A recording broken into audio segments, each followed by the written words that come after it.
If you're getting jealous of the app, it doesn't compare to you, Wilson. Oh, that's good. Alright. Fantastic. I'm not even sure if I'm in position here. Assume the position, Christopher. I think that's alright. I think so, yeah.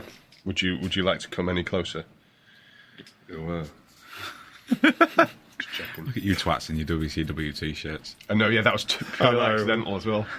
Well, I wore yellow just to wind you up again, Dave, and... It doesn't wind me up, I think it's funny. Just seeing a white guy in yellow and it's okay. It's nice. I'm making yellow work. Yeah. Yes, Oh, yeah. that's what I'm doing. Bring it back. Yeah. Bring it back. That sandwich, the way it's laid out there, looks a bit like Zippy from Rainbow. Hello, George. It does a little bit. Oh, Zippy, look what you've done. Right. Right, fuck it. Oh, shit, I'm hosting, aren't I?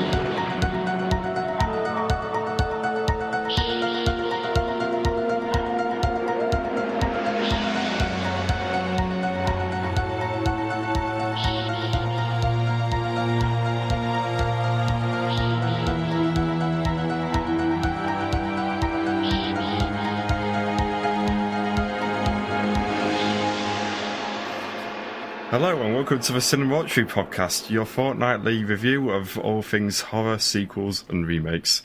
I think that was a sentence.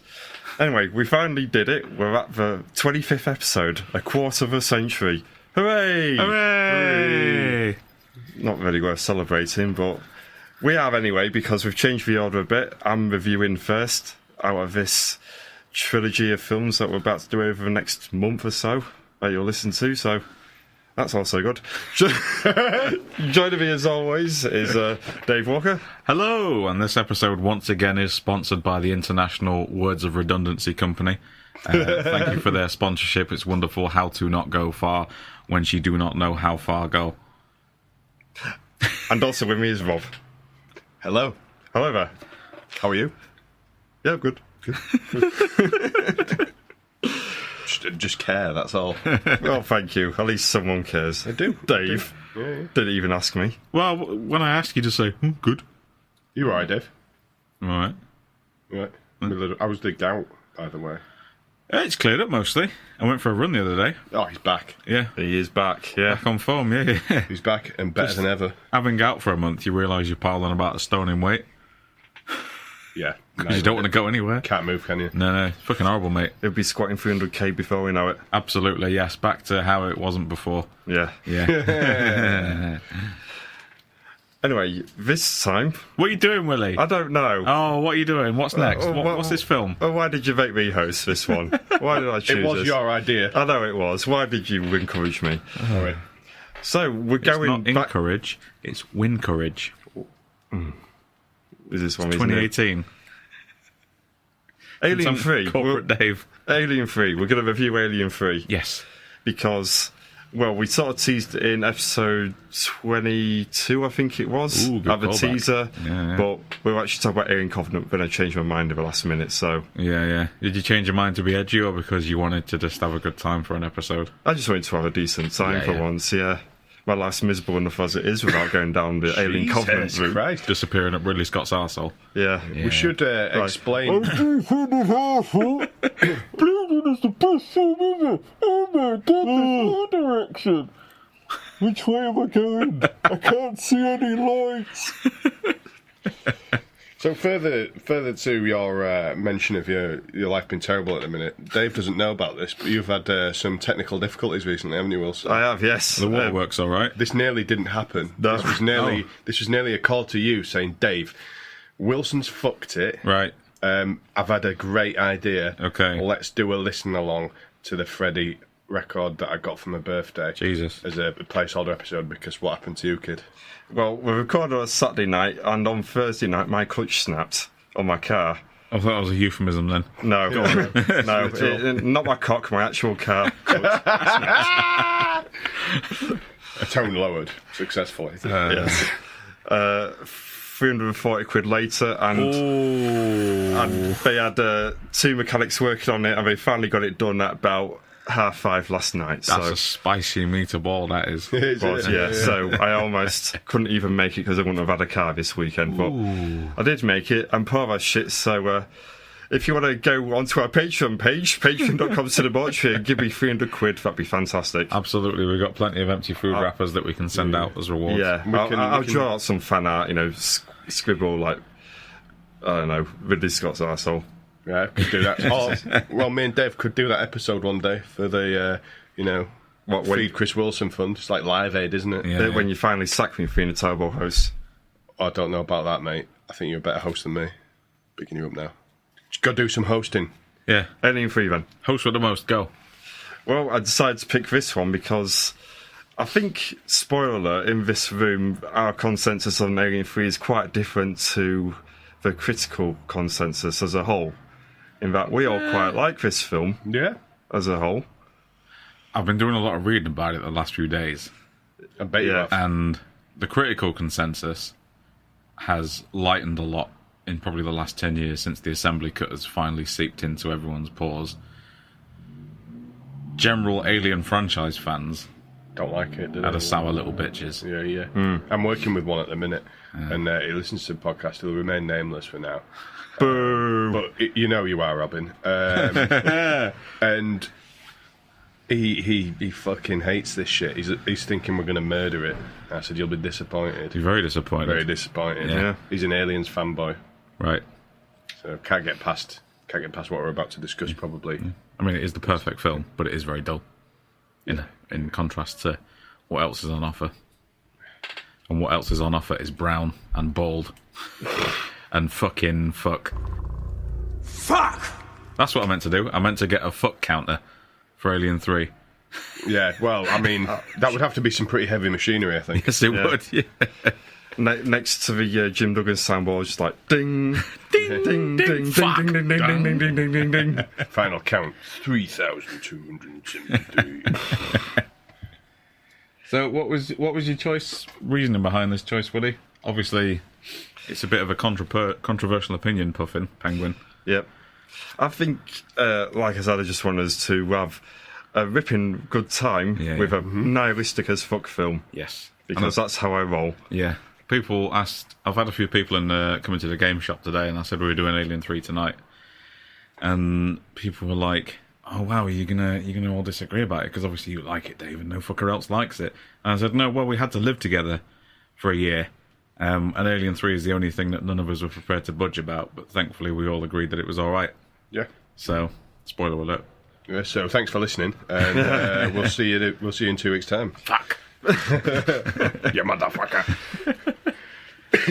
Shall we crack on then? Absolutely, yeah. So we get the opening title sequence, and between all the credits, we establish that the Xenomorph has, after the events of Alien, is on board, cracks a couple of the cryogenic pods, and everyone dies apart from Ripley. Although we don't actually see that bit. There is a fire in the cryogenic compartment, and I just have to ask, how did it get burned? Yes, how did it get burned? That is the question. So, this is the point now. I'm going to just pause early on. I know we're like 33 seconds into the film. Yep. But this is where all the Alien fanboys lost the shit. And then The first 5 minutes. Yeah, and then just didn't give the film a chance. No. From that point onwards, this is my view on it. So, the thing is, you cannot just take your toys and go home because, some characters that you got attached to in a film that was made like, fucking, what was it, 6-7 years before this, have been tagged out for storyline purposes. And then you can't just go, oh, well, no, I'm out. You need to give it a little bit more of a chance than that. Yeah. See, the problem with the Alien franchise is that since Aliens came along, no one wants to fucking accept what it's actually about. And it's about this thing that just kills anyone it just needs to. Yeah. It doesn't matter whether they've got validation in the story arc or whether they've kind of just unveiled part of their character. It's just like, nah, fuck you. And then later on in the film, you actually get an exposition dump by a character who's probably the second highest billed actor in the film. And then, whoosh, done. Yeah.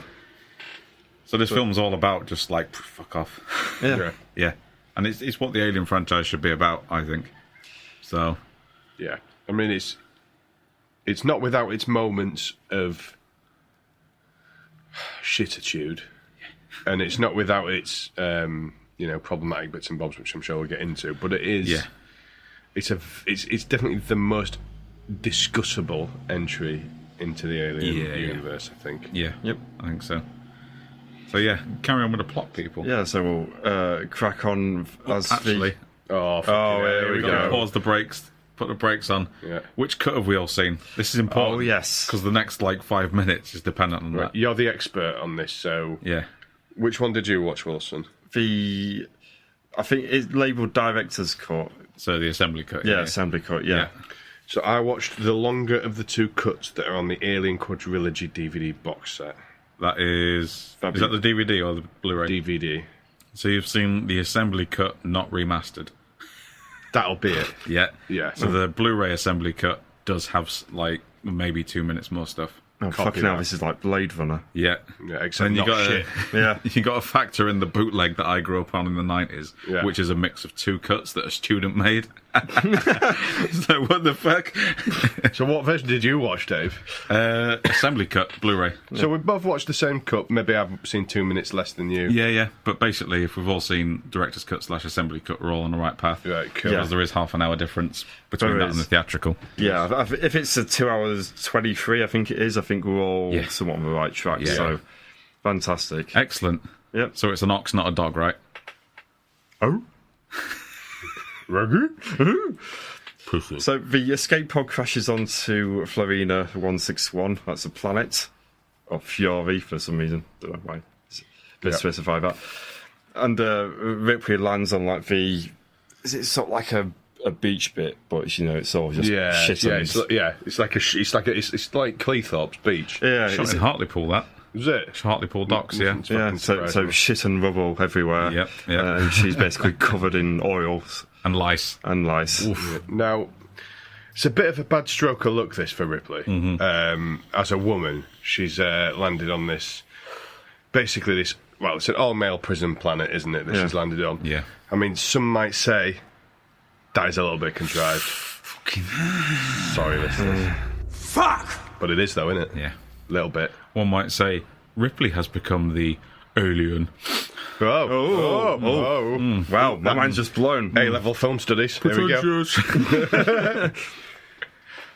So, sorry, Willie. On your pop, Willie, what happens next? Yeah, so she's like a female video game player in Yeah. any scenario, really. Yeah. So she's rescued by Clemens and would do a search party for any of the survivors, and that's where we establish everyone else is dead. Get over it, fanboys. Get over it. It's beautifully shot, this. Like, it's got that lovely sort of dirty, gothic look to cinematography. Yeah. Just loads and loads of fucking Christian iconography in it as well. Like that broken cross leaning into the wind. yeah. I think there's a shot of where she's been put on the table. Yeah. And it's literally a Renaissance portrait of Jesus after Yeah, he was no, killed, correct, sort of thing. yeah. It's all very... Yeah. It's all very 29-year-old director's first film. Yeah.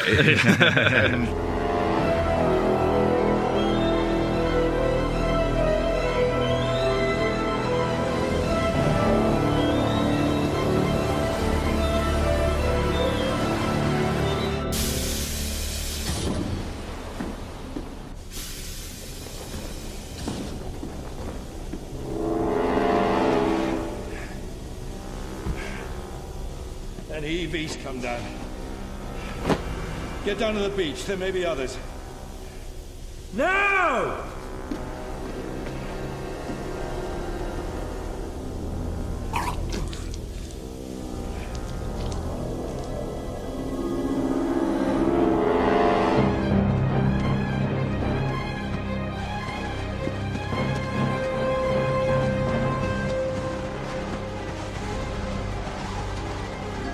Hey, Frank, come on, let's go! Let's go! Wait!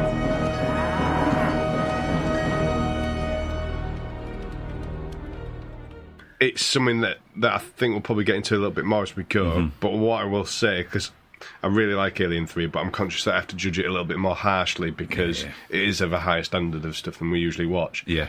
If you're going to call out Prometheus for the religious iconography tacked on, you've got to call out Alien 3 for it as well, I'm afraid. You think so? Yeah, I think you do. Okay. I think you do. Yeah. Sorry, Dave. It's all right. I mean, the original plot is that it was a wooden monastery planet. Yes, correct. So it was a giant wooden monastery in space with actual monks in it. So I guess they've kept bits and hacked up other bits. Yeah. And David Fincher just turned up into the script room just like, what the fuck's going on in here? And made the third act a bit more interesting, when we're like trying to use fire to control it in the wooden monastery. It's like, oh shit, Which would have been hilarious. everyone out now. So Ripley's at rescue, they say, on the into the infirmary, and on the way, a few of the prisoners see her there. They're all like, "Woman." It's a woman. I watched this with the subtitles on, just because I've never heard some of the stuff. And just the background patter from the prisoners is fucking hilarious. No, There's more and more swearing, but it's mostly people like, oh, it's a fucking woman. Fucking hell, it's a fucking woman. Oh, I've never seen a woman, and I have I. Fucking hell. It's just fuck. brilliant. Again, it's like being at a video game convention. Yep. Yeah. And one thing I did notice early on as well is fucking lovely soundtrack. This. I'll be having a break every 10 minutes just to have another wank over the soundtrack and play a clip. Yeah, it's fucking glorious stuff. Favourite soundtrack of all time. Yeah, insert clip here. Unbelievable. Yeah.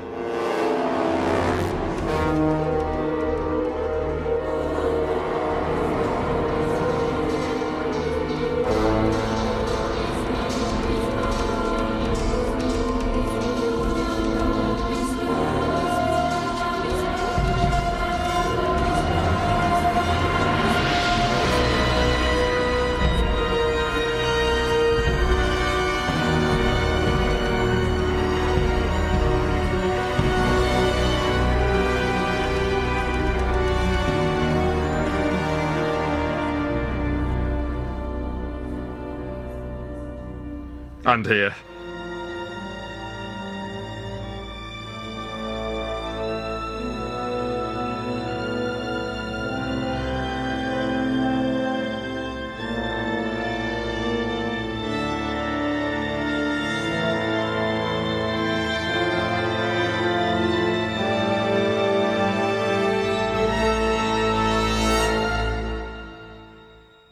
And here. And here. And here. And here. Who would have thought he'd go on to do Batman Forever? No fucking way. You're joking. Yeah. Jesus. Oh, I'm not joking even. Yeah. So we got a promotion. Fantastic. Moving on. Yep. So with Ripley being there, it's caused a bit of trouble within the ranks, because how can we deal with a woman? So we're introduced to Dylan, who's our sort of preacher, shall we say? Yeah. Of the group. Yeah, Who yeah. he's fucking awesome in this film. He is. might be the hardest bastard in the Alien franchise. Yeah, everyone's great in this film, though. Yeah. Yeah. One of I the think main so. notes I made is a proper British thespian cast. Charles Dance is fucking phenomenal in it as well. Yeah. They, They, Brian Glover as well has turned up at this point. yes, Yes, yes. yeah. Just to walk around and be a bit Barnsley. Yeah, But yeah. he's fantastic with his little stress ball. Everything about him's lovely. Yeah, it's great. Yeah, I think we're introduced to literally everyone else in this scene, aren't we? It does a nice job of... One of the main things that's pitched against the film is that everyone's bald and looks the same. Whereas I can tell everyone apart quite easily. Some of them have got face tattoos, neck tattoos, some of them are black, some of them have got eye scars. They're all given different character traits, accents, things like that. So Yeah. I've never had an issue No. with that. In the opening scene where they're all sort of gathered round, you get a feeling of who's who almost. Yeah. Yeah. I'm going to argue slightly different, because I have a hard time, especially later on. Later on, I'm with you. Yeah, keeping track of who's who, which is an absolute bastard when you're hosting a podcast. You've got to remember all the names Yes. to make it easy to follow. Again, for that piston sequence, if it's the one you're thinking of, the subtitles really helped. I had the subtitles on as well. Yeah, I kind of always lose it a little bit Yeah. in a couple of sequences. They've all got fucking different names for each other as well. Yeah. It's challenging. Yeah. 3 names each. So after that, we have Ripley. She's woken up when Clements tries to inject her with something, and her natural instincts kick in. And this is where he establishes to her that they're in a Wayland Yutani prison. So already she's when she's told about her about the dead crew and like the young girl from the last film, she says that she wants to check out the body, but without saying why, because she already knows if she says, "Oh, there's a xenomorph," then already, she doesn't know who to trust at this point. Yeah, which I think is a very nice point for her character to reach, is that this film is where her character is at its best. And it probably helped that behind the scenes she was fucking miserable and nasty to everyone, so I'm told. Is that she just feels like she's on the defense all the time. Yeah. In different kind of ways, and the way she does that later on is wonderful in certain places. Well, you see, it's interesting that you bring that up, because I think that she was like that deliberately for character reasons. I know someone who's worked on a film that Sigourney Weaver was in, and she's apparently fucking delightful. Oh, really? Yeah. So I question whether a lot of these stories are more coming from a place of perhaps her being a little bit method. I don't know. I was going to ask, do you know what film it was without giving away too much? Oh, what genre was it? But the film they worked on her with, it was a very recent one called A Monster Calls. Okay. That she was in. Yeah. Oh, yeah. It's last night I came across. Careful now. The guy that plays 85. Yeah. The second in command dude. He put his diary entries from the time he was working on the film online, and he regrets saying some of the things he said, but he just put everything up there for everyone to read. And he said the atmosphere on set and around the film was so toxic that, she's apologised for how she was afterwards, publicly. But apparently everyone was just having a fucking nightmare. I mean, do we discuss some of the behind-the-scenes stuff now? Because from what I've read, this film behind the scenes was an absolute fucking mess. We'll crack on with the plot a little bit more, to be honest, because I feel like we keep interrupting you, Willie, mostly on my part, because I'm a trivia engine for this film. Fair play. Should we do like our countdown 30-second silence and let Wilson just blast through some? Go, Willie, go. So she looks at so much pressure now.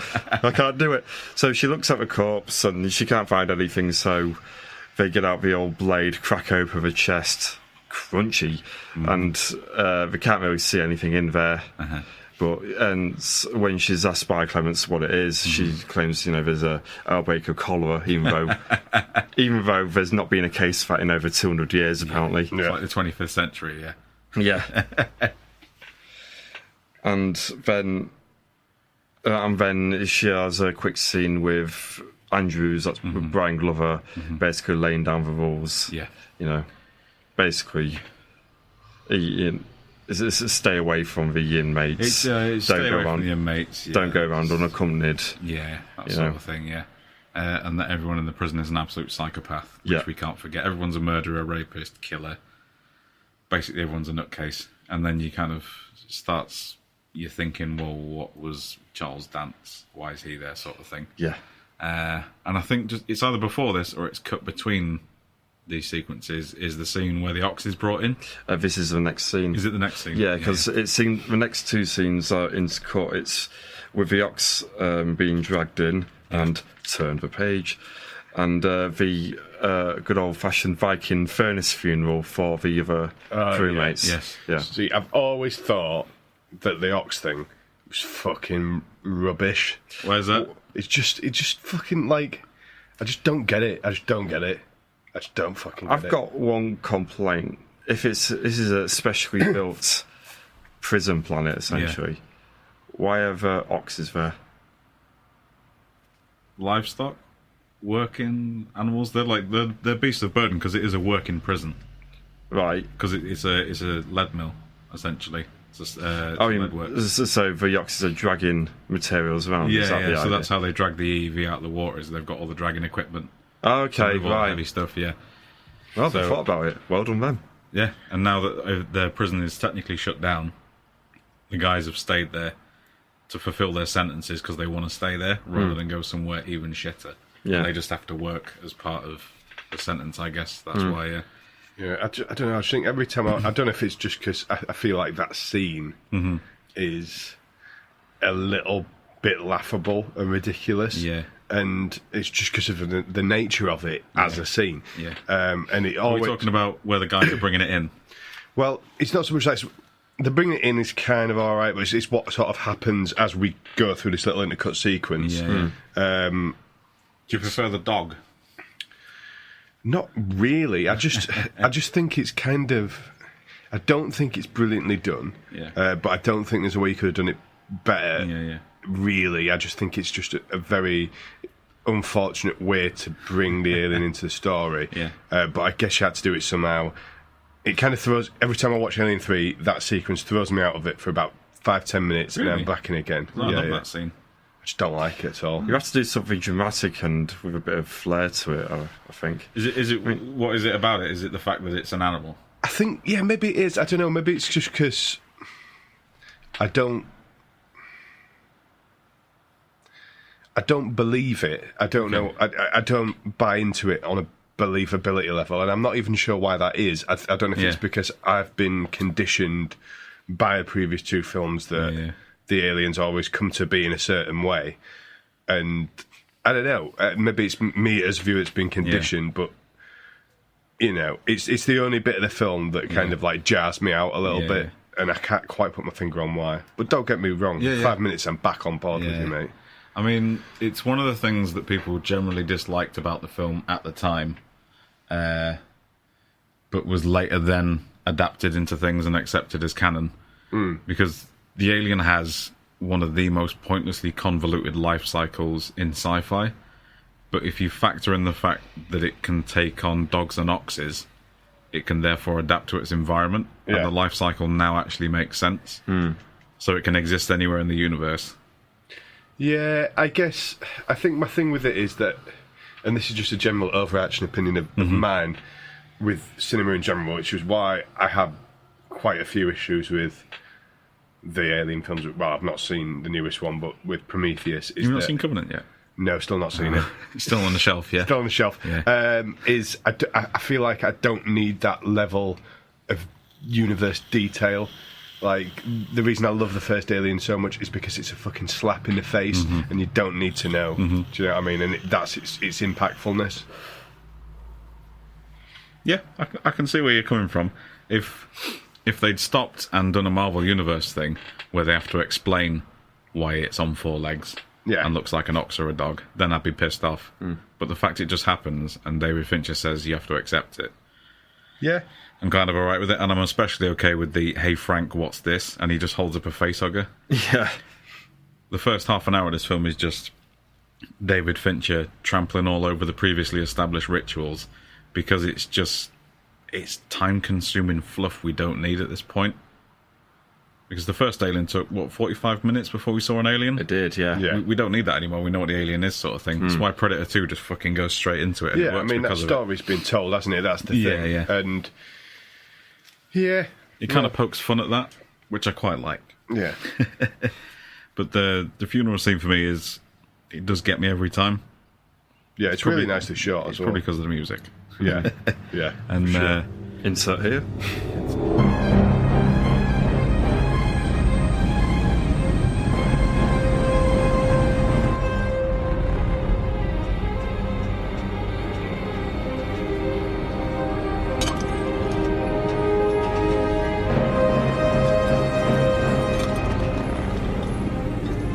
We commit this child and this man to your keeping, O Lord.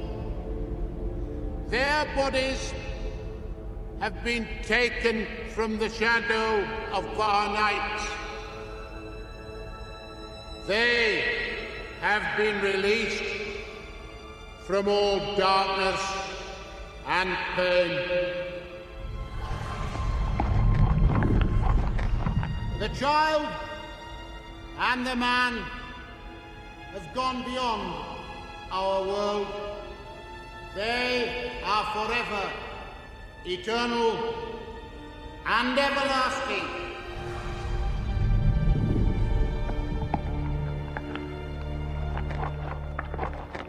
Ashes to ashes, dust to dust. Why are the innocent punished?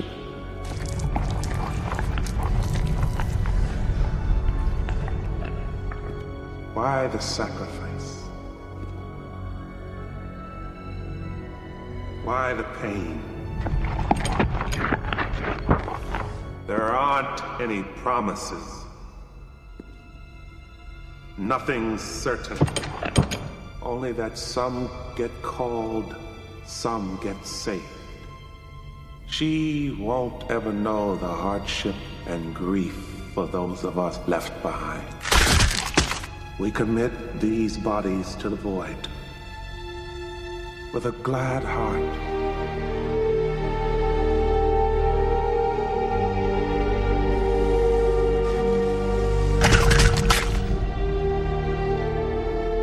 For within each seed, there is a promise of a flower. And within each death, no matter how small, there's always a new life. A new beginning.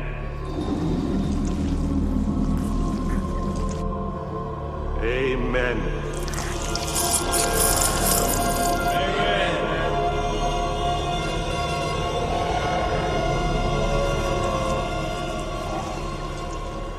Sorry, just play the audio of the film instead of us rambling on. Yeah. Why not? Tell you what, guys, stop listening. Go watch Alien 3. Done. No, please don't stop listening. We need the viewers. And welcome back. So if you saw the theatrical cut, you saw a dog, which was all right. If you saw the assembly cut, you saw an ox. Either's fine. VHS edition, you saw a goat. A goat, yeah. And the HD-DVD version, a goldfish. Never came out on HD DVD, Willie. What happens next, Willie? So, well, the xenomorph appears from the ox, and the CGI looks a bit but I'll get into that later on because I think I've spotted what the problem is with that. It's a weird puppet. One. It's a blue screen puppet is the problem. Yeah. Yeah. Well, I'll cover it now. I mean, there's like CGI and puppets here and there. Mm-hmm. There's a weird problem in that they've not nailed the shadowing of it correctly. No. So, you know, I like how when I do the episode art and it always looks a bit for this podcast, it always looks a bit off. It's because I've not nailed the shadows correctly and I can't figure it out. Yes. They've had the same problem. Yeah. So the only instances of CGI in this film are in the opening credits. Sorry, not the opening credits. Is the opening sequences, and literally all they've done is added specks of dirt and dust flying across the screen. That's it. Everything else is matte paintings. And the alien is a rod puppet on a blue screen. Yeah. Which is why it's just such a baffling thing to look at. It's weird, isn't it, to look at, because you can't quite put it doesn't quite look right, but you don't know why. No. You can tell it's sort of real, but at the same time you're like, I don't know what you've done to make it look so odd. Yeah. And it glows green as well, like it was green screen. But yeah, and they've they've not been able to cut down the image properly, so that's why the glow to it to hide it. Yeah. But yeah, I think it's a problem they've not lit it properly for the shadows of the scene. Yeah, I think that's because I think it sort of reappears right towards the end when we're running around in the tunnel. Spoiler. Mm-hmm. And again, the actual model looks all right, but when you watch behind the scenes, you watch the puppet in action. It's amazing because it's just got 8 people with rods moving it, and you think, how the fuck is that going to look even vaguely like an alien? But I think David Fincher had well and truly fucked off when it came to post-production time. Yeah, he just gone. Bite. So next, Ripley has to shave her head because of the lice, and everyone else is bored, so got to join in. And then we go to some lunchroom politics as Ripley comes in. Girls, you can't sit at my table. You can't sit with us. It's happening in year 6 again, isn't it? It is, yeah. Is it around about this time when we start getting the seeds of kind of her and Charles Dance having a bit of a connection being sown as well? That's right, yeah. Now, I really like the stuff between them two. It's got a weirdly, and this is going to sound like a criticism, and it's not, but it's got a sort of almost like British kitchen sink drama feel about it. Yeah. And I don't mean that disrespectfully at all, because actually those dramas do sort of do. You could drop this dialogue into Holby City, and you wouldn't be brought out of Holby City, would you? No, exactly. But it works, and it's kind of like the kitchen sink kind of approach does do sort of ill-fated love quite well. Yeah, I think what is so good about the characterization in this film is that people are characters in their own right, not simply to forward the plot, which the other two do. Yeah, and especially Ripley's character is always there to just kind of, we're doing this because of this, I'm sad because of this, I'm having nightmares because of this. But here she's just like, no, I'm not married, no, I think you're kind of hot, you got any more of that morphine? Fancy a shag. Yep. Yeah, and it's just like, there's real people in this film. Yeah. Which is, you know, as much as I love the other three, this is the first time that happens. I think it does it the best. Yeah. Yeah, definitely. I think that just adds a slightly different dimension. Mm-hmm. Yep. But like Willie says, we're introduced to some more of the prisoners here, and I think these guys are all quite visually identifiable, and who they sit with as well is quite interesting. Yeah. In terms of who disappears later on, who hangs out together later on, sort of thing. So, points from my man Golic, who signed my Alien 3 Laserdisc, who I got to ask some questions about Alien 3. How was that for? It's pretty good, mate. Happy days. Yeah. Happy bloody days, mate. So we go to the air shafts and we get our first human death. Yeah. Hooray! Top end this. Yeah. Someone's scrubbing the air shaft and they come across the floor a bit sticky and there's a hole in it. How'd it get burned? How did it get burned? Did it get burned? He has a look down and gets a wad full of acid in the face. Absolutely. And he goes tumbling down into the big fan, Chekhov's fan, because if there's a fan there, someone's got to go through it. Yeah. You're going in the fan. What's interesting about the scene is they still leave the dialogue in where he's talking to the dog. I was wondering about that. Yeah. Because I've never seen the dog thing. Yeah. So I've never seen the one the cut the dog in. So the guy in the vent shaft in the theatrical cut is the owner of the dog. Yep. And they did reshoots to include the dog because they didn't like the ox. But the only way they could get this to work was to leave his scenes in, talking to what he thinks is his dog, but it's not, it's the alien. Right. Yeah. So it's one of the things in the film that has been left behind and just never cleaned up properly. Okay. Yeah. I just thought it was grumbling to himself and just a bit of a raving loony, I guess. Yeah. So it sort of works. It does kind of work. It doesn't take me out of it, to be honest. And a cracking bit of gore as well when he goes through the van. That sound when he hits the fan. Just, like when you run over a laggy band with your Hoover. Yeah.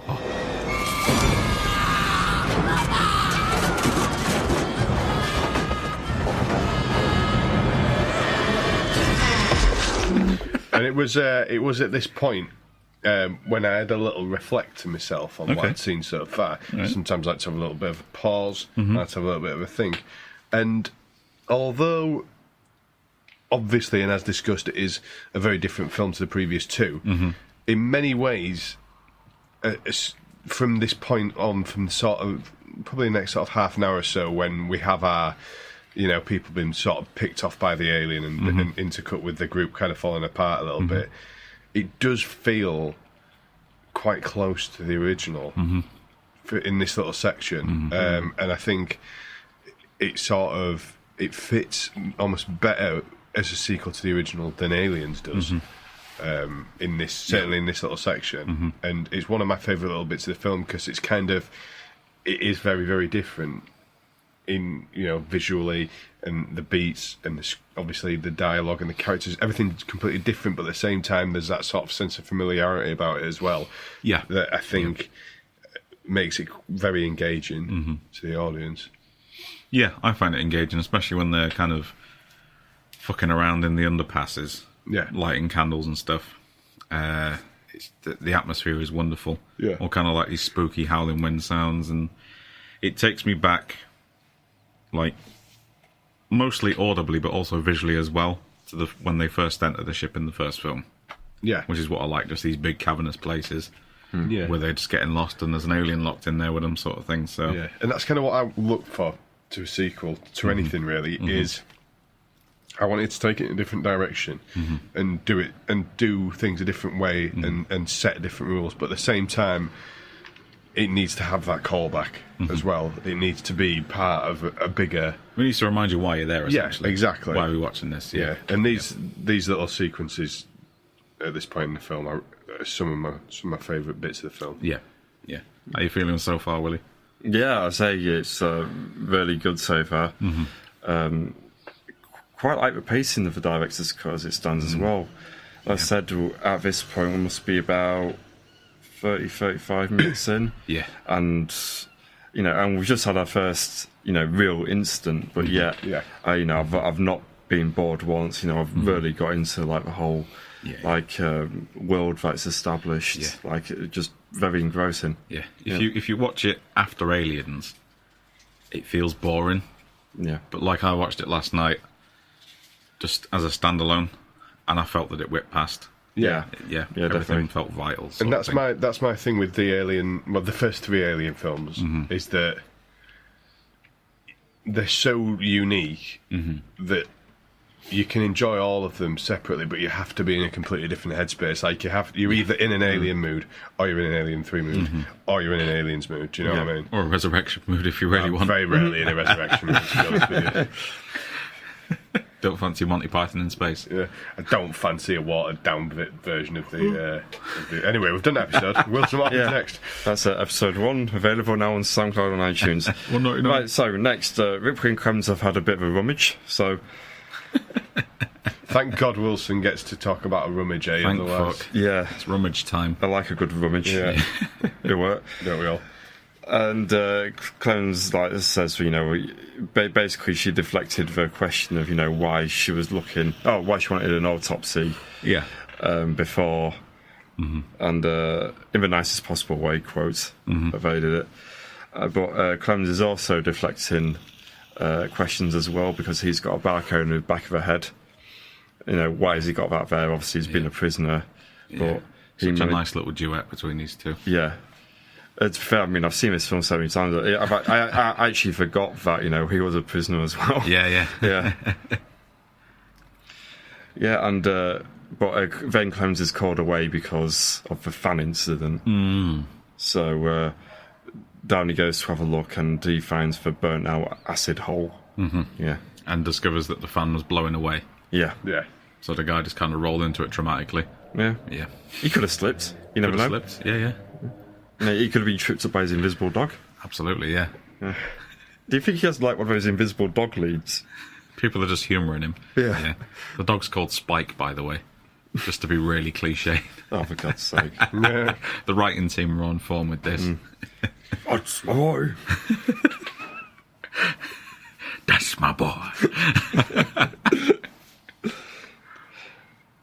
Next, Ripley goes back in her ship, and she's still coy about what's going on, but she says to Clemens that she needs to bring back the parts of Bishop that are available basically as an audio cassette to listen through the black box to establish what happened. Yeah. Fucking gross, this though, isn't it? It is, yeah. Yep.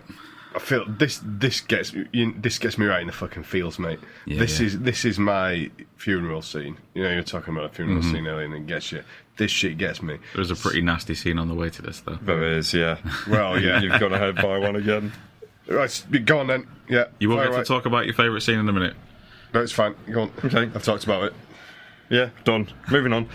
No, just going back shortly, Ripley goes to retrieve the parts of Bishop when she's essentially cornered by... You're right, bro. Oh, he's having a moment already. I'm waiting to finish. He's gesturing like Captain Picard face palming on crack. So, Ripley's cornered by 4 other prisoners, and, well, they attempt to rape her, Yeah. Beating about a bush about it, but in comes Dylan and a lead pipe to beat him away and discuss some matters of the spirits. I fucking love that line. Yeah. Just fucks them up. Absolutely brilliant. I fucking hate this scene. You hate that scene? I hate this scene. Up until that bit. Yeah. When he comes in and batters him, great. Up until then, it reminded me of... It fucking... God, it just reminded me of, you know, if you're watching WWE, if you're watching wrestling, right, and there's a botch, right, and someone does something they're not supposed to do, and then the wrestlers sort of stand there for a minute and they're a bit confused and they don't know what to do, and then it's a bit awkward for like a minute or so. Yeah. That's what this scene is. It's fucking awkward botch bullshit. And the soundtrack's fucking rubbish in this scene as well. Shit industrial music. The guitar thing, that is fucking crap. Fucking bollocks. But Your crackers like 9 Inch Nails. Not really. Fucking absolutely, completely at odds with the rest of the soundtrack, which, as you rightly say, is fucking top end.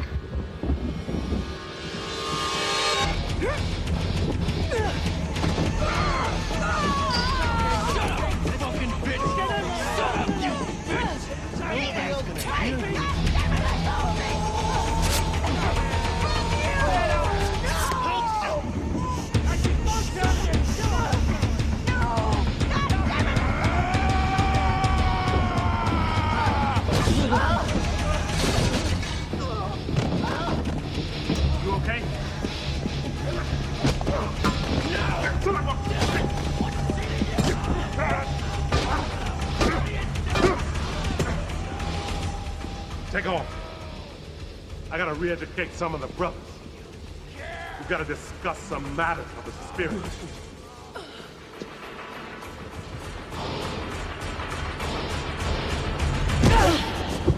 I'm not sure what you really mean about the awkwardness of the scene, though, because we've already established that as the only woman on the planet, of course, she's going to get.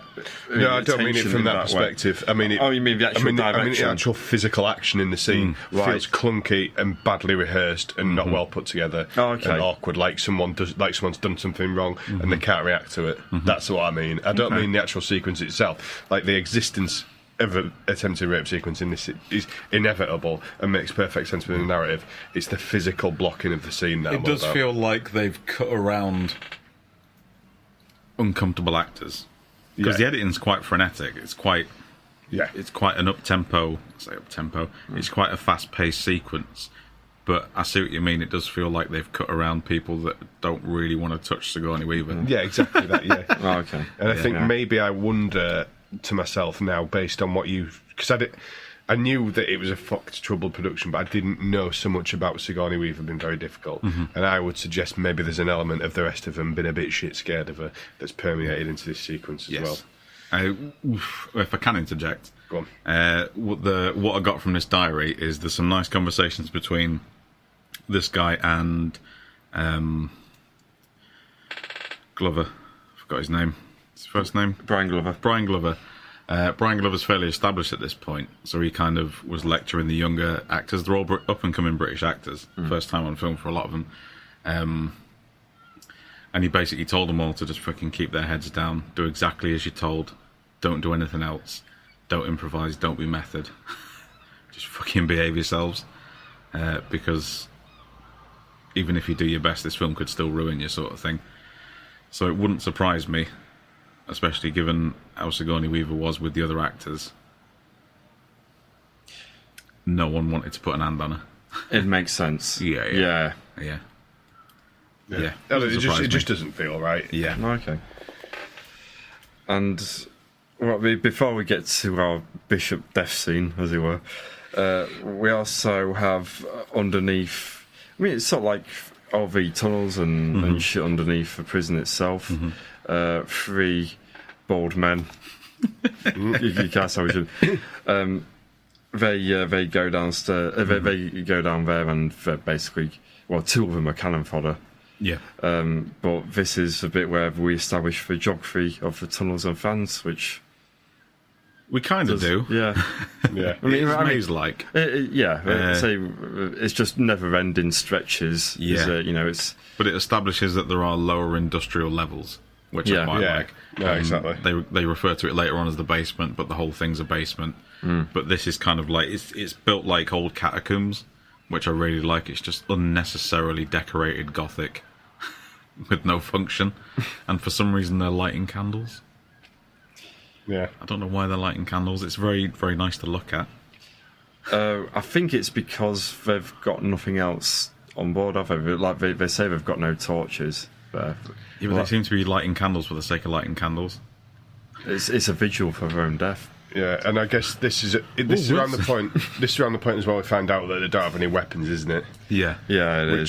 Which I think's a really nice, like. Again, I think this is something else that upset the fanboys because it is basically a deliberate, direct opposite to Aliens. But fuck it, I think that's what you've got to do. Yeah. All they've got is these little sparky torch things. Yeah. It's a different story within the same universe. You know, you can't. There's no point in replicating the stuff that's come before. Yeah, I like that as well. You know, when it comes to the story, you've got a restriction. You've got to really think about how these characters are going to be able to get themselves out of a hole instead of saying, "Oh, here's a gun." That's it. I think that's quite nice, and to really jump ahead right to the end later on, where like guns are introduced a bit, by the arriving medical crew. I'm just the sheer damage and the damage they do to a couple of the guys just in that one moment. I think it's a nice contrast. Considering what the prisoners work for, work to achieve versus them just pointing and doing damage. Hearing gunshots later on, literally, especially with one of the deaths later on, just kind of takes your breath away. Because it's just such a shocking moment that you seeing bullet wounds on screen. I don't know what it is. I think it might be the sound of the guns. It's something I don't know, but you just like, fucking hell. Oh, Jesus, that was quick. Do I finally talk through your scene, man? Yeah. It's got my favourite line of the film in it, and it gets me every time I watch it, and it nearly makes me cry every single time, is when she's having a conversation with, the conversation with Bishop, and I don't know if she asks him how he is, or she sort of intimates that she's wanting to know how he is, and he says, "My legs hurt." Gets me every time. Got no legs, has he?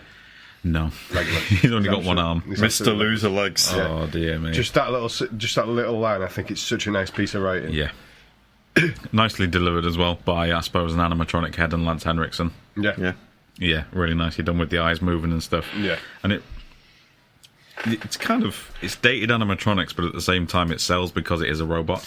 Yeah, it's got that realism to it that kind of like.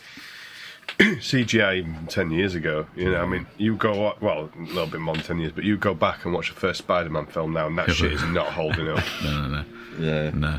And that was 2002, so... Yeah. It's a nice callback to when they've got Ash on the table in the first Alien as well. Yeah, I think that's really good, but it's flipped because he's a nice guy now.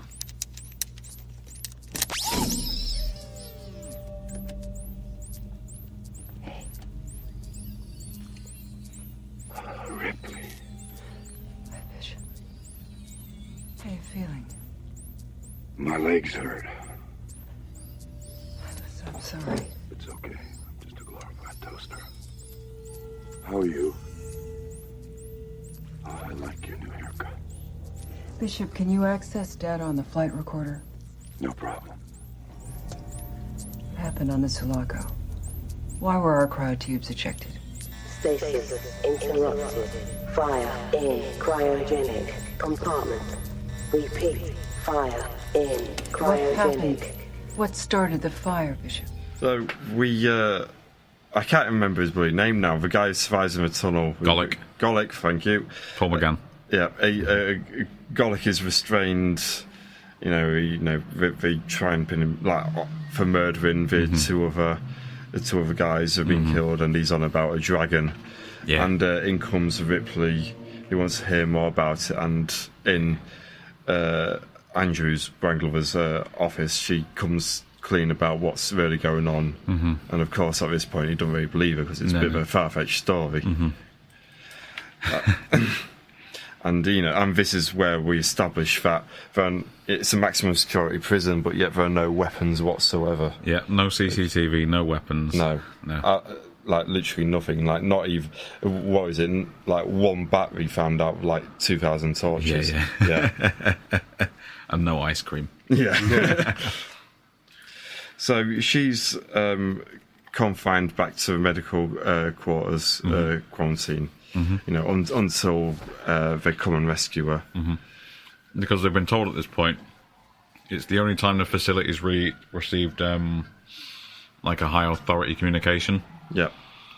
Which is to make sure she's left alone And that the creature's left alone, sort That's of right. thing. Yeah. So, And, which is interesting. And they'll be there in a week, was it? Mm-hmm.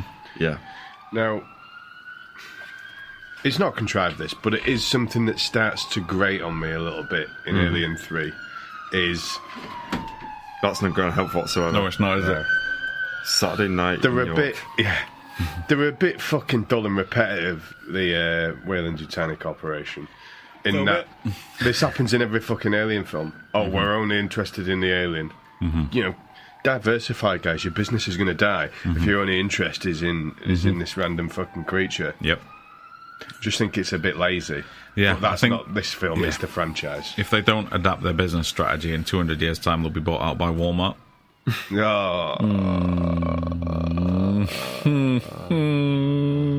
Episode 1 available on SoundCloud and iTunes. What happens next, Willie? I don't want to talk about Walmart anymore. They sell guns to kids. I don't want to talk about episode 1 anymore. Yeah. If you're listening to us back now, we sound weird. Like, I've not listened to it back. I might do soon. Yeah, listen to it back. Hello, my name's Chris. Hello, I'm Robert. Hello, I'm Dave. There are no clips in this episode. let's go for some frosted chocolate milkshakes. So, back in quarantine, it comes finally gives the reason why he's got a barcode in the back of his head, which is, as well as a morphine addiction, after a 36-hour shift, he went out on the lash a bit and got called back to work, where he prescribed 11 of his patients an overdose of painkillers. Yep. They all done died. So he got 7 years in a maximum security prison, which seems a bit harsh. It's a bit harsh, but they did need a doctor, and I suppose he was a doctor while he was there. Yeah. I guess, so. Useful, I guess. Okay, no. Yeah. Say a bit much. And as soon as he gives that explanation, he's dead. Love it. It is actually pretty fantastic. Yeah. You know, Yeah. I think it's shot beautifully as well. Especially because Golic's watching from his bed. Yeah. And then Yeah. you see like the dip in the bed next to him. Yeah, fucking brilliant. Absolutely brilliant. done. And he just takes him out through the sheet as well. And you've not seen, I suppose you have seen that dog shit puppet, haven't you? But you've not seen the bodysuit with is it Tom Woodruff Jr. inside? Great monster actor. And you've not seen it physically exist in a scene with anyone else yet. Yeah. No. And it's hidden behind this curtain. It's absolutely lovely. Yeah, it is. And not for the usual reasons, but it's Killer of the Week, isn't it? Oh. No, my kill of the weeks later. But for you, This is my Killer of take the it. Week. Yeah. No, I'm going to agree with you, Rob. Yeah. Yeah, I'll say it's Yeah. very effective kill. Yeah. In fact, From a I can't storyline recall, perspective as well. yeah, in fact, I can't recall another great kill just like that. You know, Yeah. if this is the one that sticks out for me. Yeah, it's just fucking nasty. It's like, here's this guy's life story. It's very sad. Yeah. And here he is trying to make himself better. He's fallen in love with Ripley. Get fucked. Yeah. And now this is the point in this film where I'm going to get my knob out here. Fuck!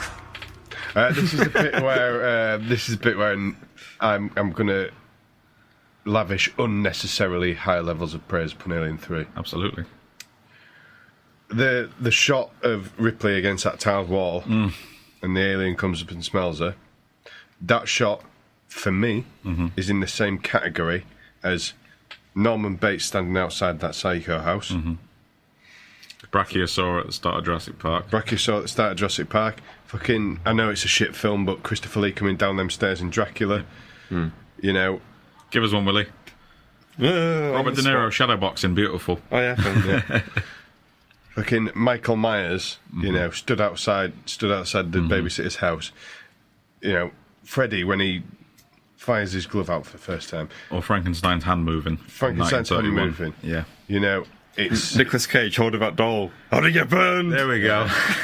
it's for me that is the iconic image of the Alien franchise, And that is the one that everyone knows the most. Yeah. It's the most underrated and underappreciated film.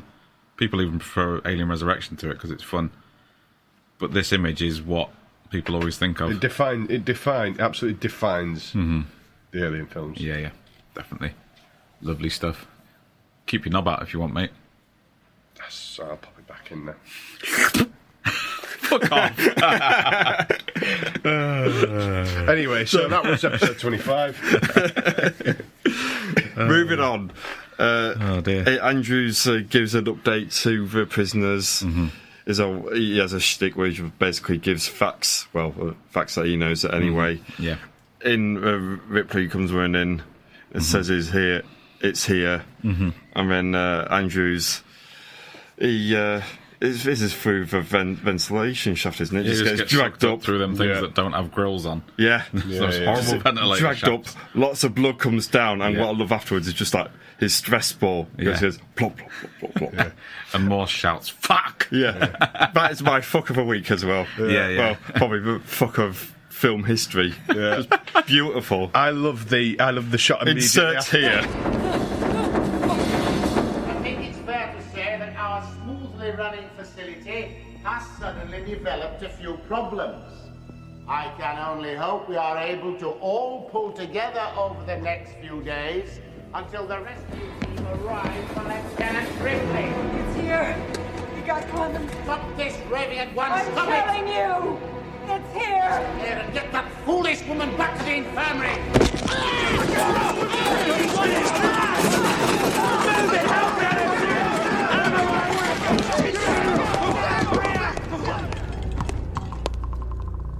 Fuck! Insert here, Megan. I love the shot immediately after where the dude's mopping up the blood. Poor bastard. Fucking hell, this is the shortest shot anyone has ever drawn. Yeah. I think it's immediately after this when they start concocting this plan to trap the alien. Correct, yeah. Because they can't kill it. No. None of this is in the theatrical cut. Right, okay. This is where, you know, the meaty filling of the sandwich of that 30 minutes extra is completely gone. This is interesting because this is where we establish 85, you know, why it's called 85 and also like a little character development for Dylan, who, you know, he's this big preacher, but he doesn't want to take like the leadership role in all this. So this is all a lot of good character stuff. Pete Postlethwaite even making a few gags here and there. It's nice. Yeah, and all that's cut out. As far as I know, there's like the whole 25 minutes of it is condensed down to essentially 5 minutes. Right. So a lot of prisoners, as a result, have just disappeared because the body count here is just halved. Yeah, because I think maybe then what we've stumbled upon here is, we've stumbled upon, you've known about, is this has to be the reason, doesn't it, why Alien 3 was badly received? Generally, yeah. This section here. Yeah. Because if you cut that out, then you're right, it's like someone's forgotten to change the reel. Yeah, and you've missed half the film's action. Yeah. You got a lot of talking so far, 5 kills, and then it kind of moves into almost the final act territory. Yeah. And Paul McGann has just been sat in a bed the whole time. Yeah. Because obviously his character here is really important, and for the main reason why the alien obviously gets out again is his character. Yeah. But as far as we're concerned, he's just sat in that bed the whole rest of the film. Madness. Fucking madness. Oh dear. So yeah, you might want to. We should probably fact check that at some point, but not right now. But I think most of this is gone. We've got Twitter. We can just say someone tweet us if you disagree. I'm pretty sure Big Rich will correct us. Yeah, he will. Sorry, I was having a wink. So where do we go next then, Wilson? Mrs. Hughes. Forget Mrs. Hughes in a calculator. Where do we go next? Put your swingers back in the sack, will you? So, during this missing bit, apparently, Ripley sort of takes over, and they decide that, well, they've got fire. Most humans have had that privilege since the Stone Age. Well, to be sarcastic. Yeah. Just her being moody on set again. Going around being all sarcastic. And so we sort of a bit of a montage, a bit as well, of like setting everything up. This is where we like get a few like side scenes with some of the prisoners. And it's also at this point we know that Ripley's sort of not in the best of shape, you know, that she's overcome by some mysterious illness. Yeah. And so she buggers off without him really noticing, doesn't she, to go get a scan back in her old ship. I think this is after the main sequence itself. I think it is. Okay. I think so, yeah. after everything burns. But how did he get burnt? Oh, Jesus. I kind of feel like at this kind of point in the film, I start to feel a little bit overwhelmed by all the sort of religious stuff. Mm-hmm. Like, because it kind of like, we have these lovely little sequences like the ones that we've just been discussing, and then it almost feels like we throw in a bit of religious padding in between them, and I'm all for a nice little bit of religious iconography here and there, I am. But, you know, it's like, I really like red wine, but I won't drink it for breakfast. Do you know what I mean? No, it's no, like, no, I'm with you, yeah. It is getting a bit repetitive. Yeah, and it a just little kind bit of over the comes top. back to remind you that it's there rather than to serve a function at some point. Yeah. So we have... Yeah, I think I jumped ahead slightly here because we are so... After all the setup, it all gets undone very quickly, doesn't it? With possibly the most contrived... Someone holding a fire stick. Yes, just go down 3 more rungs, you bell end. Yeah. Not an Amazon fire stick either. No, not... No one's dropping like a fucking Jeremy Clarkson show and setting everything on fire here. So they're all crawling around in the vents, putting this flammable shit everywhere. Yeah. And one of the guys is carrying a fire stick when, frankly, that should be sat on a fucking table somewhere low to the ground. Why is he carrying it? I don't know. And why just... He just needs to go down 3 more rungs to get it. I don't need this 10 sequence where he's trying to reach it. Yeah, with bloody making scissor fingers, like trying to get it. Yeah, I mean, it's tense, but fuck me, just go down. Yeah. And then in a lovely callback to the first Alien, it just appears above him in the shaft. Yeah. And just takes him out. Yeah. And just fucks up absolutely everything. Wonderful. Like explosions, people flying everywhere. Oh, I'm on fire. Fuck. And they do manage to isolate the xenomorph. Like, one of the prisoners basically sacrificed himself. Yeah. Attracts his attention and runs through a door, locks it, so it is trapped now. Yeah. Trapped in this thing where it just cannot ever get out unless you open the door. Yes, exactly. And no one will open the door. Absolutely End not. of film. Yep. Soda rating, popcorn rating. Big contrived, though, isn't it? Well, how it gets open again, it is slightly. Yeah. Anyhow, so is this the Ripley scan now then? Yes, I think it is. Yeah, well, I'll tell you. Well, what's his name again? The guy in the bed. Golic, thank you. I keep wanting to say Greco, but that's a bloody... type of There's a character called Gregor in this.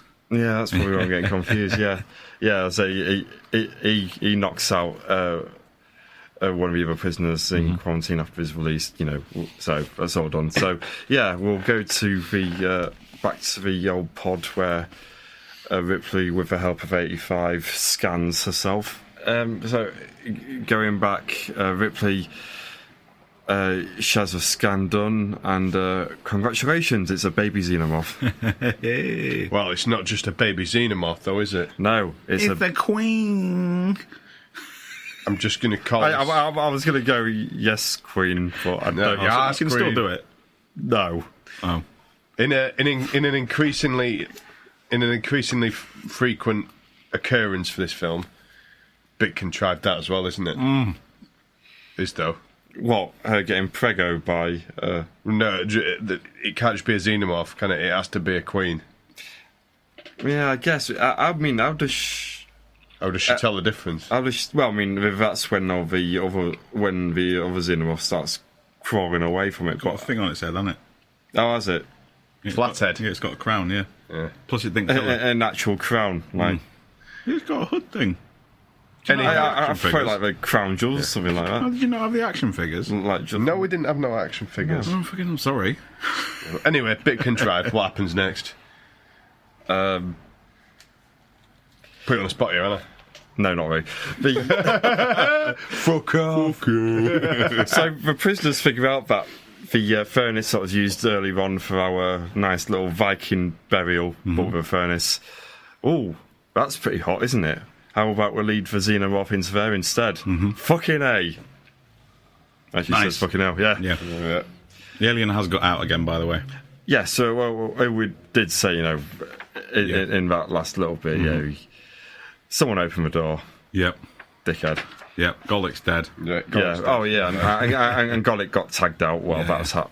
Well, he released it, so... I'm just ticking prisoners off so that we don't get confused in the end scenes. Yeah. Sick. So back in like the main prison office, they're in communication with Weyland Corporation, but Ripley wants 85 to declare the planet toxic, basically to shoo them off. I'm not sure that'll do any good, in all fairness. And 85, Aaron, tells her to fuck off because he's got a wife and kid at home. Now, I really like this scene because you can actually see both sides of the argument. I can totally identify. Well, you'd want to get off this planet, wouldn't you? You'd want to live. Like, I really like the way he plays it as well. Yeah, I do, because you can... if it's played a bit differently, then you see it as like a completely selfish act. But at the end of the day, he's not a prisoner. He's just doing his job. He's providing for his wife and kid. To not make him a cowardly dickhead. Yeah, he's got reasons, sort of thing. He has, and I think it works really well, and it's quite an effective scene. I think so. A little scene, yeah. I like the back and forth with the computer as well. It's quite nice. Captured the xenomorph. What do you want us to do with it? And the message is leave it alone. It's like, permission to terminate, don't terminate it. So then he then realises they're not going to kill it, because his whole reason for doing things so far has been under the pretense the company are going to come and kill it. Yeah, kill it, take him off the planet, save him. Yeah, which sows the seeds of doubts in his head, which is quite nice. Yeah. And he leaves it with. I mean, because the scans happened, they now know what's going on, and now suddenly the medevac team can get there within 2 hours. It's amazing what happens. It's amazing, yeah. Japanese engineering, man. Yeah, it just happens to be there. It was going to take a week before. But he leaves the computer alone, and it just like flashes a wasting acknowledgement several times. He leaves it. So Ripley, now she's figured she's got a queen. She needs to stop it, from being birthed. Otherwise, loads of people will die, not just on that planet, but any planet can get onto. Yep. She goes to Dylan to try and convince him to kill her, but he doesn't do it.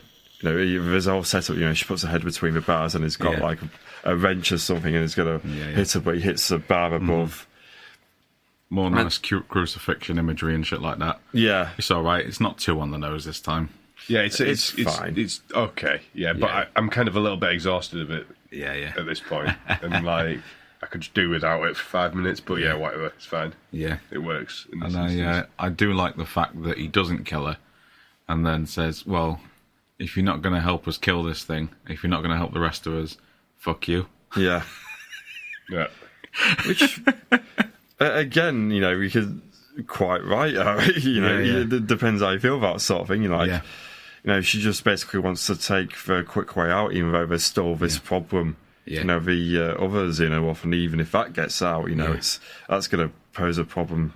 To loads of people down the line. So but it's quite valiant of him. Although essentially he says he'll deal with her later, sort of thing, but. It's a really crunchy scene, especially the line "Go kill yourself." Yeah, like if you want to do it, just go do it. I'm not having that on my hands, sort of thing. Which it's another nice little character development for him, considering he introduced himself as a murderer and rapist. Yeah.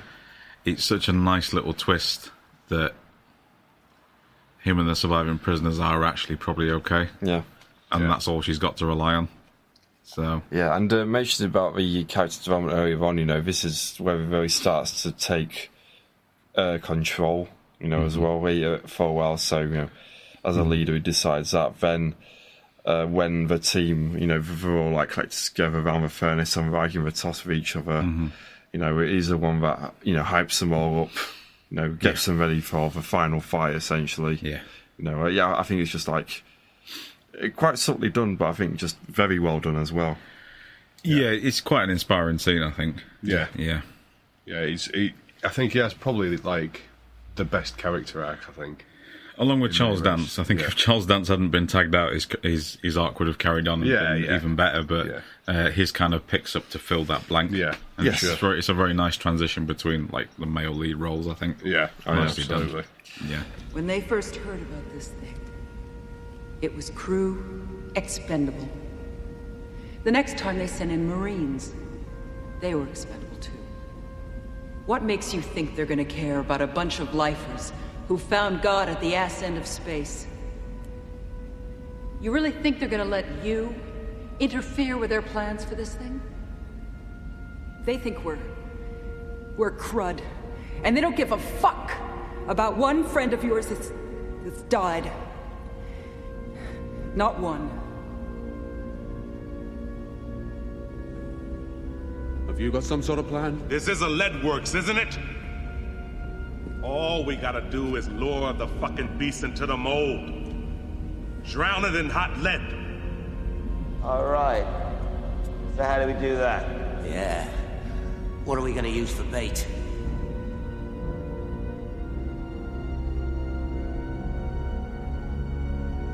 Oh, fuck! We're all gonna die. The only question is when. This is as good a place as any to take your first steps to heaven. The only question is how you check out. Do you want it on your feet? Or on your fucking knees? Begging. I ain't much for begging. Nobody ever gave me nothing. So I say, fuck that thing. Let's fight it.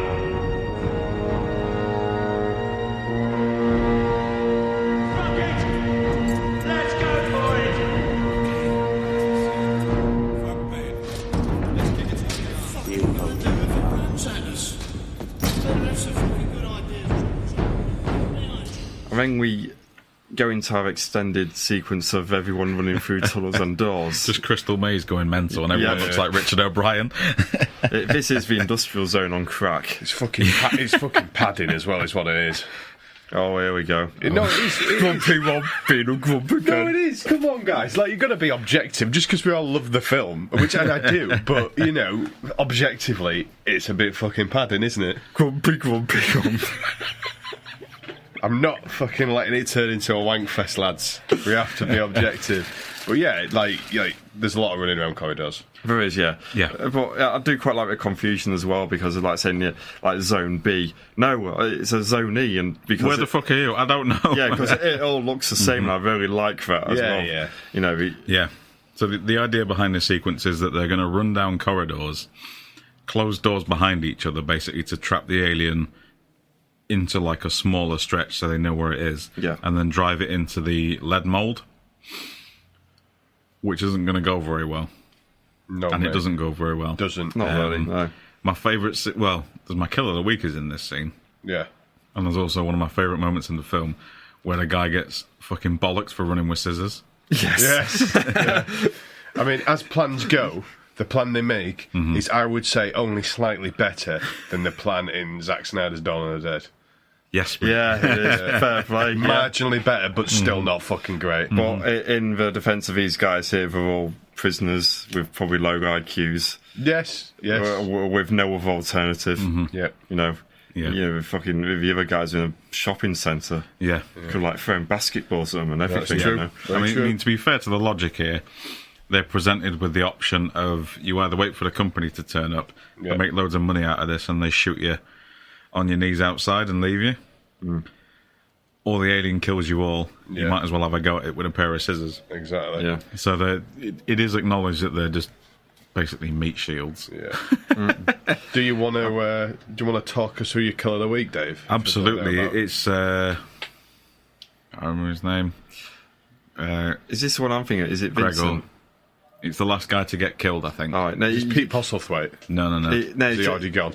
Yeah. Yeah. It just says another bit. I can't remember the kill now where Vincent gets killed. Then I think it is Pete Postlethwaite comes across like has a look and goes, "I think I found Vincent," and just like the way he delivers it, it's just like there's definitely hilarious. something to do with it. Oh, I found Vincent. Yeah. Sorry, yeah. No, my killer of the week is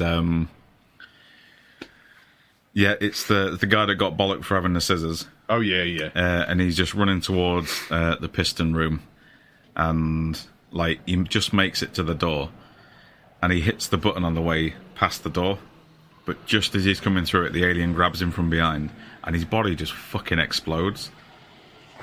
It's just this slow motion shot of like a leg sort of hanging through the door. Yeah. And the fucking state of the corridor on the other side when they look through the window. It's like a butcher's back alley, isn't it? Absolutely, yeah. But he's been cutting stuff up with dynamite. He just fucking explodes, man. Yeah, he does, yeah. Kill of the week. Well, we'll move on like right towards the end of this, chasing around, like isolating and such. Because as right towards the end of that, the medic van arrives. Mm-hmm.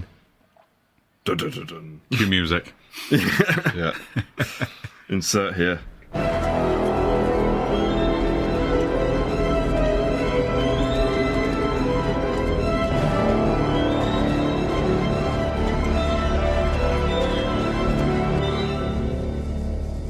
They managed to somewhat isolate the Xenomorph, and well, they use it. And Ripley confronts it and tries to coax it along a bit more, but it won't do because it's for Queen, you know. So it doesn't react. But then there's a nice moment where Dylan then gets behind her, makes it look like he's going to kidnap her, and that's what gets it to move along. The fucking subtitles on this bit. It's like, no. Shit. Yes. Scream some more. Fucking scream some more. That's it, you big motherfucker. You like that? Scream some more. Beautiful dialogue. Yeah, but it's sold so well. Yeah. So then they finally get to the furnace, and they're in like the area where they pour all the hot lead in, and they because it's like so deep, they have to climb out, and it's quite obvious that both. I think it's like just one ladder, so it's quite obvious that both of them aren't going to get out at the same time. I think they climb the sides. It's like panelled sides. Oh, right, because the alien can climb it as well. Right, yeah. Yeah. Okay, so if that probably explain why Dylan, at this point, decides he's going to tag himself out. Fucking fist fight with an alien, mate. Yeah, He's an bastard, isn't he? But at least I don't have to sit through another one of his fucking religious speeches, which is good news. Although he does say God will take care of you now, sister, so you're not safe, mate. There's more God here, Rob. You can't escape it. It's like going to church, this in many ways. I liked his speeches. I liked one or two of his speeches, not the 73 that I think the problem here is that whoever wrote the draft where he has really worked on the Dylan character got really indulgent because they were quite enjoying writing this apocalyptic religious shite. Yeah. And so the dialogue probably on the page itself comes across as a load of pretentious twaddle, but when you factor in it was a monastery in space, it works perfectly fine, but it does feel like they've copy-pasted it into a prison setting and made it fit, tried to make it fit. But Dylan, he says each speech so well, I don't mind any of them, even though you're right, there are about 7 or 8 of these monologues at least. But he delivers each one, despite the context of the scene, he delivers each one with like this booming, sort of trembling resonance to it. Yeah. And he's just on full televangelist mode all the time. And some scenes, it just doesn't work in that. No. If there's like 3 dudes in the scene and they're eating their porridge and he just starts doing it, you're like, well... Yeah, exactly. And it does, for me, lose its effectiveness slightly as well. Yeah. Although, he's fucking great in it, he is, and he sells it well, but, there's just 2 or 3 too many, in my opinion. Yes. Well, it is the director's cut, isn't it? Yeah, true. It's the assembly cut, it's not the director's cut. Well, he's been disowned, mate. It's the same thing. He completely disowned it, apparently. Yeah, he did. Yeah, apparently so. Refused to come back for DVD commentaries and interviews and stuff. Yeah, well, when we released the Alien Quadrilogy set, was it? Everyone else came back. And we're going to make it how you wanted, mate. I don't want it. Fucking hell. Yeah, so... Well, he had an absolute torrid time. He considered it as his first job as well, and probably by rights it would have killed someone else's career. Yeah. Well, it's career-ending stuff. It is, yeah. It's almost like it was received the same way Phantom Menace was, to be honest, without exaggerating too much. Yeah. Alien fans are like Star Wars fans, mate. Dickheads. Don't like change, do they, mate? No, mate. Right, should we bring this home? So we're getting into the last couple of sequences now, aren't we? Yeah, go on, man. So, the hot lead is poured down, and we assume the xenomorph is dead, but of course it's not, because it's a xenomorph. So it jumps up again, and it's scurrying around on all the ladders and all that shit. And since it's still like boiling hot from all the lead, they realise Morse, I think it is, he sprinkles the water on it to harden it, crack it, and awfully contrived this. Don't explode. Just a little bit, yeah.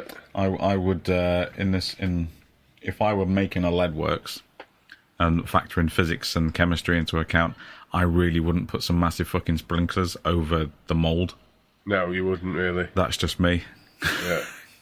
I'm sure there's got to be a reason for it to be there, like sort of like for. I mean, they will use it to cool it down afterwards. Yeah. But just the fact that they're there directly above it, that's not health and safety. My dad would have a field day with that. No, he swung it round, didn't he? No. I thought he swung the water unit round. No, that's the lead pouring unit. Oh yeah, of course it was. Maybe it's. I'm trying not to be a dick here, but I've seen it so many times. Maybe it's part of the same thing. But all right, Willie, for you it is. If you want it to be. In my dreams, it is. If it makes you happy, Wilson, I will. It makes me so much better. I feel so much better in my life. That's all right. Then. Good. No, that £340 clutch. Oh. Who cares? Because the water was in the bloody thing with the swiveled round and the. Very good. Yeah, let's move on. Moving on. So the medical team, including Bishop, appears. Ooh. Oh, is there? Oh, is it? Is it a robot? I don't know. I don't think it's supposed to be, but we'll discuss this, because this is where the DVD cut and the assembly cut are different. Sure. Yeah. So what shall I do? Just cover the last little bits. Just go for it. Yeah. So he tries to convince Ripley, to have a procedure done, a harmless procedure, in a couple of hours. The thing will be extracted from it, and he says at first that it'll be exterminated essentially, but very quickly changes the tune when she threatens to do something about it. He adopts the honesty policy. Yeah, he starts, saying, sort of like wonderful things and can be done with creature, like what things they can discover, blah blah blah. It's all bullshit. It's for their bioweapons division. So it's basically the same as the last two films again, isn't it? Yeah, it is. Yeah. So. And she's then fully convinced when they start moving the crane thing that they're on away from the rest of the structure, towards the furnace. I think she's fully convinced when one of the medic guards probably accidentally fires his gun up and kneecaps Morse. Yeah, she's nice. Which is savage. Yeah, it is pretty brutal. Yeah. Come on, this is what we're on about with for the sudden appearance of guns. Suddenly, it's very effective because it's fucking hell. Yeah. It's suddenly really nasty, and the power has shifted big time. It has. Yeah, it's just taken it's taken 40 dudes to kill one alien. Yeah, and then suddenly the last guy standing is pretty much tagged by a dude with a gun who's just turned up. Yeah. Also, to mention that 85. He sees this is not right as well, and he sort of knows what the score is because he's been thinking he's going to be rescued, and it's quite clear that the corporation doesn't care about it. It's him. Yeah. So he picks up a wrench and attacks Bishop from behind, but it's just one quick thud. Doesn't really do much, and he gets shot to death. Yeah, I like that his character does this. Yeah, but I'm so confused by it because the seeds are sown in the conversation where they're sending messages back and forth with the company ship. But he goes from 0 to 60 so fucking fast. Yeah, he does, I think it's him reacting, but in that situation, but not being very effective at it. Probably because of his IQ, he's not thought it through. Actually, yeah, fair enough. Yeah, because he is supposed to be a moron, isn't he? He is, yeah. So it's just gone by pure emotion alone, and he gets killed right away for it. Yeah. I suppose you're right there. Yeah. And then finally, Ripley. She decides to, fall, backwards, arms out into the furnace. In terms of the diving competition at the Olympics, wouldn't even score a 3. Not really. It's just basically a backwards flop. Yeah, it's a crucifix, isn't it? It's a nice little crucifix. Just a little flop. bit. Yeah.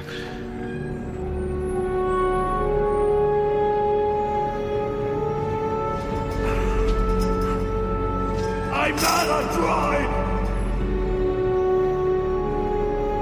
Ripley, think of all we can learn from it. It's the chance of a lifetime. You must let me have it. It's a magnificent specimen.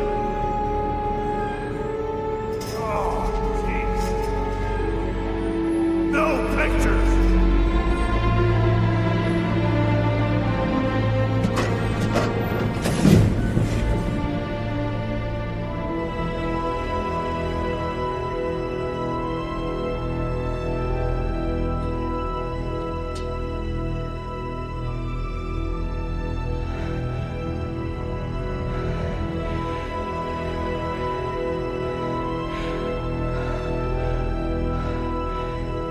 You're crazy.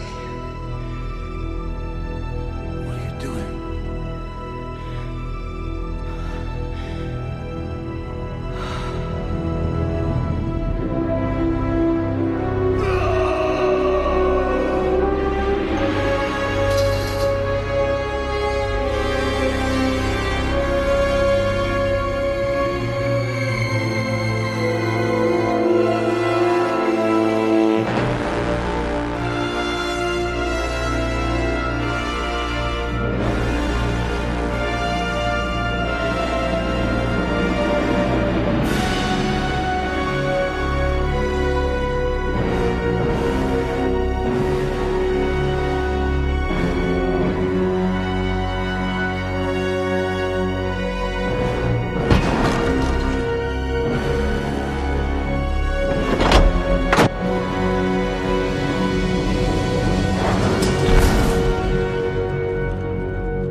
So this Symbolism. This is where the cuts drastically differ. So obviously you've got, in the DVD version, you've got Bishop shouting something that you can't really hear properly. Yeah. This is because it's a restored scene, essentially, and the dialogue was never ADR'd for it. Right. But he's shouting, "I'm not a droid," sort of thing. Stop rolling your cameras. In Assembly Cut on the Blu-ray, they brought all the actors back to redub stuff. So you can clearly hear what he's saying. And there's some extra dialogue from the soldiers put in there as well, just to kind of sell it better. One thing I will say, I think it's a bit less effective him actually coming out saying I'm not a droid, when I reckon they should have kept that a bit unclear, because you get the shot where he sees that his ear is a bit mangled and there's blood coming out of it. Yeah. So that should be enough indication that it's a human. Exactly. Or is it? You know, I think he is a droid. I think it's the opposite way. Okay, because I actually think he's a human. I think he's a human as well. Okay. Yeah. I mean, my interpretation of him is obviously, even though we don't like to admit it, Aliens vs. Predator is canon. Yeah. So thinking retroactively, Bishop was modelled after Wayland, who is played by Lance Henriksen. And the fact that his ear's hanging off, and he has just been hit with a fucking 12-pound pipe wrench, and he's still standing and shouting no pictures and stuff. And his performance as well is played exactly... You know when he's following Ripley up to the gate? Yeah. It's played exactly the same way it was at the start of Aliens, where they wanted him to be creepy. Yeah. Because in Aliens, you have the wonderful thing where you're not sure whether he's going to flip or not. Yeah. And you're pushed to think towards the fact that he's there to screw everyone over. Yeah. And he plays it the exact same way with the eyes, the weird looks. Everything just feels like he's running a program. Yeah. Okay. So I've got the feeling that he's a droid sort of thing. And he just happens to be red blood instead of white. Okay, that's a interesting one. So you're saying like it's basically at the beginning of his program, and if he got to know Ripley better, then it'd turn out the same way. But you know, it sounds right like at the beginning. It sounds like he's reading off a script. Yeah. And he's just saying stuff. And it's only when things turn bad when he kind of goes off book sort of thing. Yeah. And he starts wigging out and just trying to appeal to a better nature and stuff. I think he's an android. In the theatrical cut, he's not an android, I don't think. Right. Just to clear it up. Just to make it even worse, yeah. So there we go then. Alien 3. Yeah, essentially, there's nothing very else to note apart from when she jumps in the fire, that's different as well. Oh, God. Yeah. So in this version, she just plops into the fire. Yeah. Theatrical cut, the ending's reshot. Yeah. So she was brought back. She was made to shave her head again for $13 million. Nice. That was the fee she wanted, to shave her head again. And they Fox, reshot it. If you're listening, I'll do it for $2 million. Yeah, do it for $2 million, yeah. In the theatrical cut, the alien queen bursts out of her while she's falling. Right. And she grabs hold of it so it can't get away. And they both go down together, sort of thing. So it's just like they're throwing gore in at the end for the sake of shit. No, it's pretty corny. Yeah. The bootleg version I saw in the 90s, which I think my uncle must have got me or something, had a dog coming out of her chest. Well, it had the dog. It was basically the assembly cut with the dog and that ending with the extra gore. And I kind of prefer that cut altogether. I quite like the fact she hangs onto it. Right. And they actually finished the visual effects in that version. She falls down smoothly into the fire. Whereas in this version, it's jittery. Yeah. That's because they didn't render it properly. Oh, bloody hell. It's made frame, but it's not an actual video, it's frame by frame. Right. Photography. So if you had it going down cleanly and we just didn't have time to... Yeah, essentially they didn't have the money or the time to actually fully render the background, Didn't have the money, but they've paid $30 million to the money and the time, yeah. At the time to do it. So the effects in the theatrical cut are infinitely better on this. Yeah. Because the assembly cut, when she falls in the fire, it is shit. Not great, if I'm being honest. I mean, if they try and go for like a sort of dramatic sort of... You can pass effect. it off as stylistic, but it's just... It's frame by frame. Oh dear. Yeah, I just know like Morse is a lost survivor and that's about it. So yeah, there we go. That was Alien 3 assembly cut, I guess. Yeah. I find it hilarious the company didn't even end up killing him. Everyone could have just sat there and waited. Good old Danny Webb, last man standing. Yes, mate. Fuck. So how are we feeling after that? Shall I start with you, Rob? Yeah. Same way I usually feel after I watch Alien 3, which is jolly happy with my existence. It's great. It's fucking, it's superb. The religious stuff does get to me a little bit, does take the edge off it for me a little bit, because I feel it is a little bit overdone, but by and large, it's a fucking, I can't say it's my favourite. I can't say any of the Alien films are my favourite of the first three, because, like I said before... Because number 4 is your favourite, mate. No, because number 4 can go fuck itself. Yeah. Available now on iTunes or SoundCloud, episode 1. Because they're so different, I can't. I almost can't compare them. But yeah, brilliant. Top end. Yeah. And you, Dave, how are you feeling? It's not the best Alien film, but it is my favourite. And every time I watch it, it goes to my favourite film ever. Right. Yeah, it is my favourite film ever. And then when I watch Conan goes to my favourite film ever. It's always a tussle between the two. Yeah. And then you watch Battlefield Earth. And I watch, no, Battlefield Earth's not... Is that far away now? I like Battlefield. It used to be one of your favourites. Top 50, yeah. Yeah. High praise. Yeah. Just because it's fucking funny. It is funny, to be fair. What about you then, Wilson? Yeah, I love this film, in all fairness. As you say, I think it's just completely different to the Aliens, as Aliens is completely different to Alien, and I've just found it a bit unbelievable over the years, like some of the criticism it's had. Yeah. It can be quite a hard watch if you're not in the mood for it. It's very dark. It's very nihilistic. Ken Loach in space. Yeah, it's not fucking the James Cameron magic light factory. No. It's exactly the opposite, and I think that's what a lot of people probably found jarring. Yeah, it's a pretty unforgiving film in quite a lot of spaces. Yeah. And it does expect a lot of people for the third film in a franchise to meet an entirely new cast. Yeah. Apart from Sigourney Weaver, obviously. Jones the Cat ain't back either. No. Which I think so can work, but like I say, you just got to take the time to establish it. Yeah. In my opinion, I think the greatest problem with Alien 3 is that it's just because you sort of have to compare it with Alien and Aliens if it was its own thing. If it was the first film of a series, I think it'd be looked upon a lot better, but it's a bit like some other sequels, Yeah, Yeah, exactly. You know, yeah. Jaws 2 isn't that bad. You know, No, it's not actually. No, it's just Psycho 2 is not that bad. Yeah, I love Psycho 2, mate. Yeah, it's just not Jaws or Psycho, is it? You know? No, exactly. When I ask people about it, because people are always generally quite surprised I like it.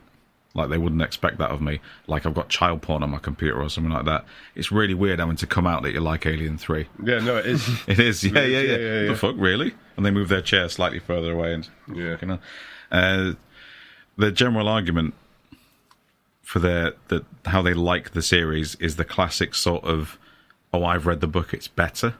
Yeah. Where, fuck off, you've not read the Game of Thrones books. You're just saying that to sound smarter. Yeah. We both like the series, shut up. People just really like Aliens, and fair enough, it is a perfect film, as far as I'm concerned. Yeah. The theatrical cut, Jesus Christ. And then they hasten to add, oh, but I really like Alien. Alien is a masterpiece. It's like, well, you said Aliens first, though. Everyone says Aliens first. They do. And it's kind of like, just admit that you really like Aliens, and that's it. Yeah, that's fine. Well, like I said, it's for Magic Light Factory, isn't it? It's Aliens is very much a blockbuster film, whereas Alien isn't. No, totally. We covered this in the first episode. Now available on iTunes and SoundCloud. Yeah, Alien is an old school sci-fi film. You know, it's more in line with like something like I know THX 1138 in terms of pacing and look and you know. I'd even argue like close to like 2001: Space Odyssey in terms of some pacing. Yeah, and I find it interesting that despite Alien 3 being the least popular one, it's the one that has had the largest pop culture effect. Yeah, well, like the shot that I talked about earlier. Exactly. Yeah, but all the comics and video games rely on the fact that the xenomorph can look like other things, and pretty much every 90s first-person shooter looks like Alien 3. Yeah. Doom would not be Doom without Alien 3, you know what I mean? Yeah. That kind of crusty sci-fi industrial. Yeah. That still permeates now. Like, what's that movie? Is it Pandora? Not Pandora. Pandorum. Yeah. Alien 3. Yeah, of course. Everything looks like it sort of thing. Even like Lost in Space with fucking Matt LeBlanc. Yeah. Yeah. A lot of that looks like Alien 3. I don't know why I've got Doom starring a rock in my head. Yeah, that one looks like it. It does. It does. Right. Yeah. Right, so better shovels. Get shovels out. Yeah. Let's deliver turds and popcorns. Let's go your way. Start with Dave. Turd and popcorn. Turds, I'm going to go with... Objectively, I would say 6.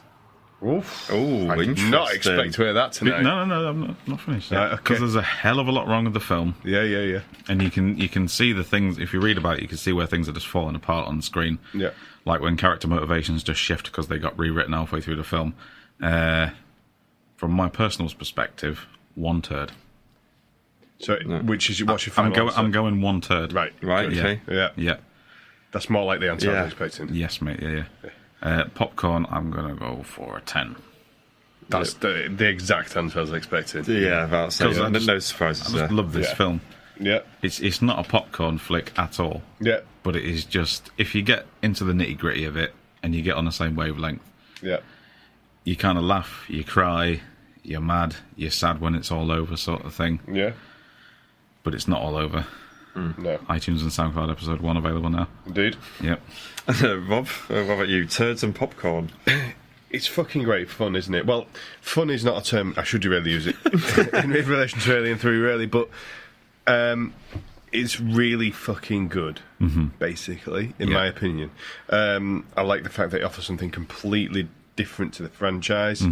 I don't like, as I say, I think if we're going to get on Prometheus' case, we've got to get on Alien 3's case for the fucking cack-handed religion, which does spoil it a little bit for me in parts. But at least in this one, they don't ask questions via religion. No, exactly, yeah. There's no Egyptian foot shit going on, is there?